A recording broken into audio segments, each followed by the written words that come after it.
maktabiga aylanmoqda.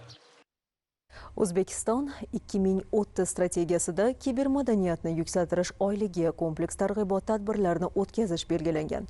Ana shu rejaga muvofiq respublikamiz miqyosida kibermadaniyatni yuksaltirish targ'ibot oyligi e'lon qilingan. Bu borada Ichki ishlar vazirligi Kiberxavfsizlik markazi tomonidan aholi o'rtasida kibermadaniyatni yuksaltirish, ushbu turdagi jinoyat, firibgarlik holatlarining oldini olishga qaratilgan uchrashuvlar tashkil etilib, fuqarolar ogohlikka chaqirilyapti.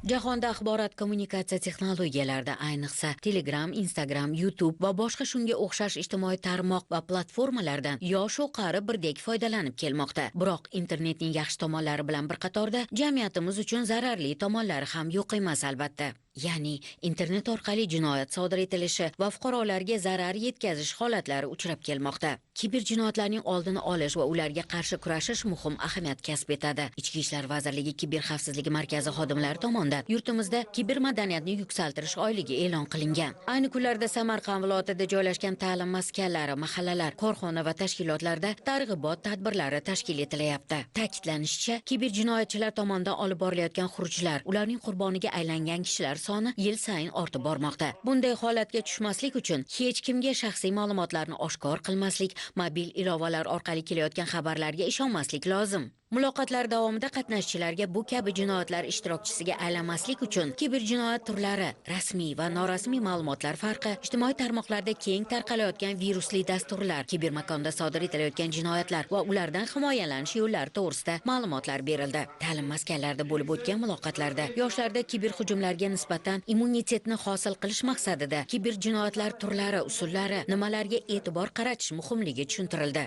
Oylikdan maqsad fuqarolarimizning huquqiy savodxonligini oshirish barobarida kiber olamdagi tahdidlardan asrash.